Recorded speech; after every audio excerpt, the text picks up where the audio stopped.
Assalamualaikum warahmatullahi wabarakatuh. Perkenalkan kami dari kelompok 8 dengan saya Windy Nur Inayah dengan akhir raning 125. Saya Timothy Felix Winonong Selaban dengan akhir raning 105. Saya Iva Safira dengan akhir raning 133. Nah, di sini kami akan membahas mengenai penggerak motor induksi solid state dan penentuan parameter model rangkaian. Next.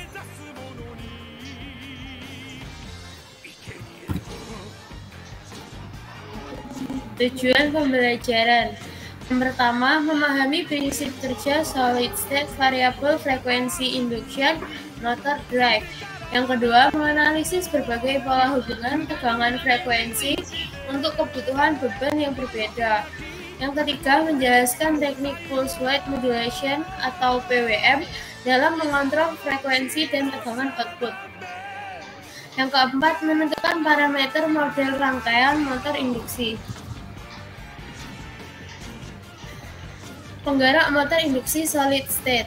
Penggerak motor induksi frekuensi variabel solid state digunakan untuk mengontrol kecepatan motor induksi dengan daya berupa fase tunggal atau 3 fase, frekuensi 50-60 Hz dan tegangan 208-230 volt. Kontrol tegangan dan frekuensi menggunakan pulse width modulation atau PWM memungkinkan pengaturan frekuensi dan tegangan secara independen sesuai kebutuhan. Frekuensi dan tegangan dapat divariasikan secara bersamaan dalam mode linier seperti pada gambar 748 yang menunjukkan kombinasi frekuensi 60 Hz dengan tegangan 120 volt, 30 Hz dengan 60 volt, dan 20 Hz dengan 40 volt.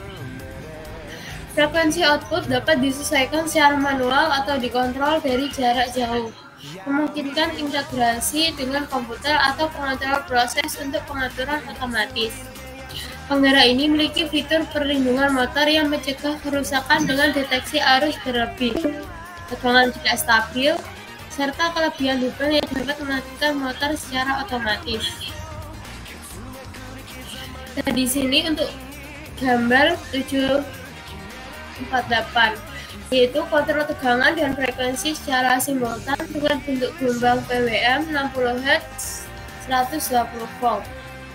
Dalam kondisi ini, tegangan motor dijaga maksimal sesuai spesifikasinya. Teknik PWM mengatur lebar pulsa agar tegangan rata-rata tetap stabil. Mode ini cocok untuk operasi normal dengan kecepatan penuh dan efisiensi tinggi. Setiap jenis beban membutuhkan pola tegangan dan frekuensi yang berbeda. Kipas butuh torsi kecil saat start, sedangkan beban berat seperti konveyor butuh torsi besar.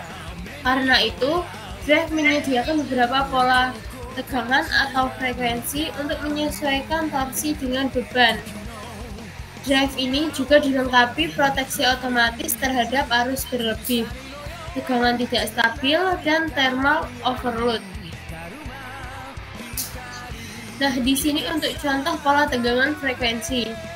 3 pola utama tegangan terhadap frekuensi digunakan sesuai dengan karakteristik beban.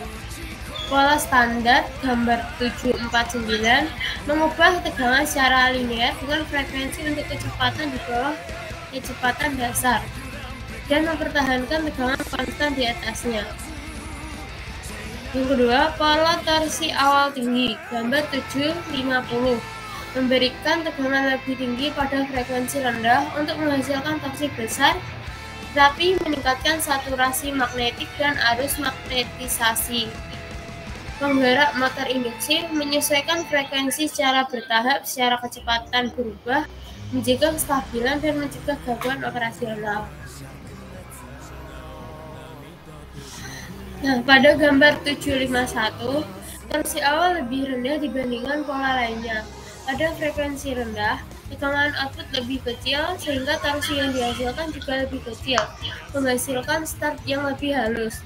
Pola ini cocok untuk beban seperti kipas dan pompa yang tidak memerlukan torsi besar saat memulai beroperasi. Saat kecepatan operasi berubah, Drive secara otomatis menyesuaikan frekuensi untuk membawa motor ke kecepatan baru tanpa perubahan mendadak yang dapat mengganggu kinerja sistem.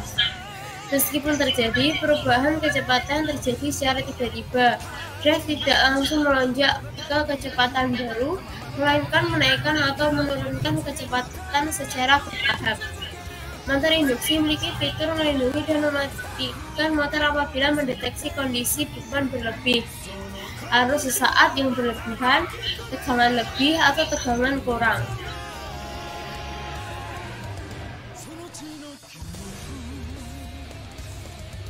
Selanjutnya yaitu menentukan parameter model rangkaian.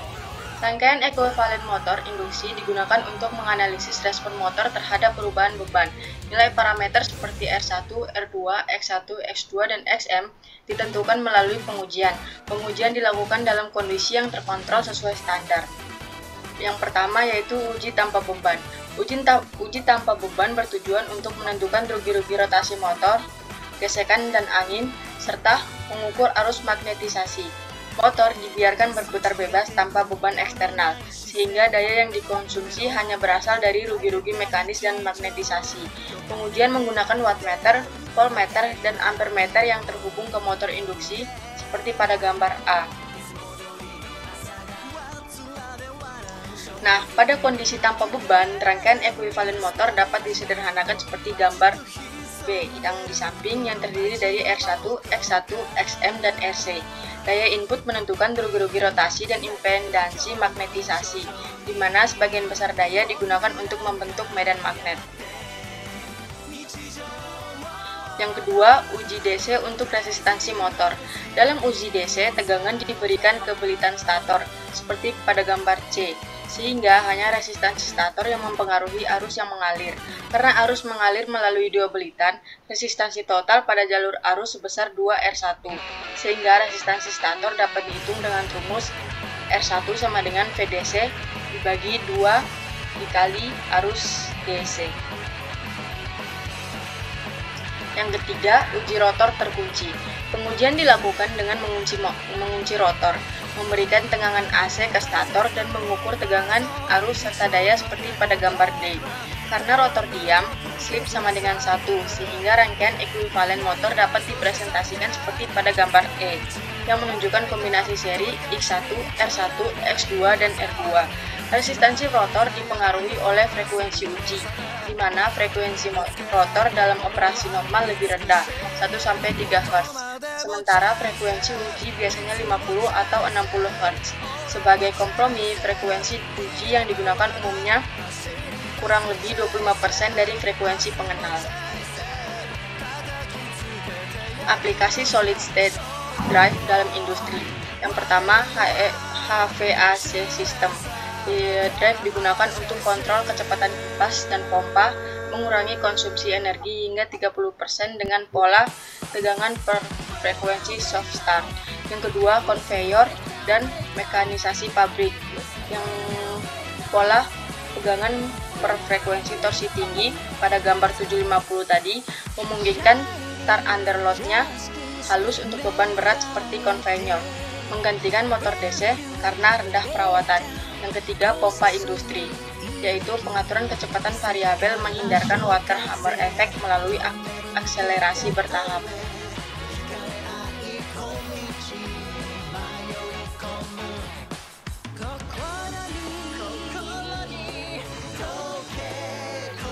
Contoh perhitungan. Contoh 1, data pengujian berikut diambil dari sebuah motor induksi 7,5 HP, 4 kutub 208 V, 60 Hz, desain A dengan sambungan Y yang memiliki arus terukur sebesar 28 ampere. Uji DC. IDC-nya 13,6 volt dengan IDC 28,0 ampere. Uji tanpa beban. IDC-nya sebesar 13,6 V, IA-nya 5,12 ampere, IB-nya 5,20 ampere, IC-nya 5,18 ampere, frekuensinya 50 Hz, dan daya inputnya 420 watt. Uji rotor terkuncinya, VT sama dengan 25 V, IA-nya 28,1 ampere, IB-nya 28,0 ampere, IC-nya 27,6 ampere, frekuensinya 50 Hz dengan daya inputnya 920 Watt. Untuk soalnya ada dua. Yang pertama, gambar rangkaian ekivalen per fasa untuk motor ini. Lalu tentukan slip pada torsi maksimum dan hitung nilai torsi maksimum itu sendiri. Next. Untuk yang pertama itu untuk doji DC-nya R1 sama dengan IDC per 2 IDC sama dengan 12,6 V per 2 kali 28 ampere. Didapat sebesar 0,243 ohm.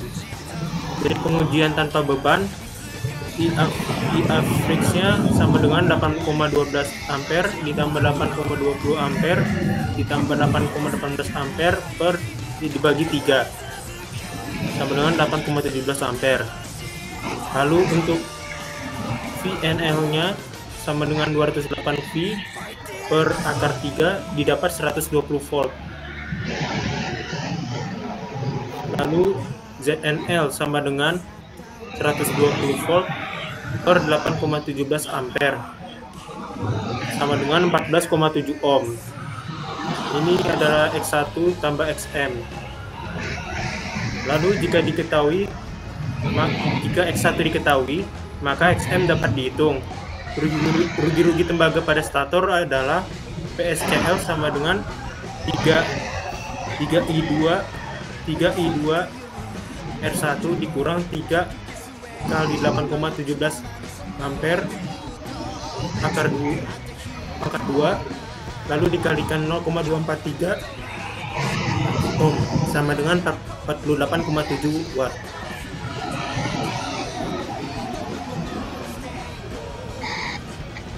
Dengan demikian rugi-rugi rotasi tanpa beban adalah PSCL sama dengan PIN NL dikurang PSCL NL sama dengan 420 watt dikurang 48,7 watt sama dengan 371,3 watt.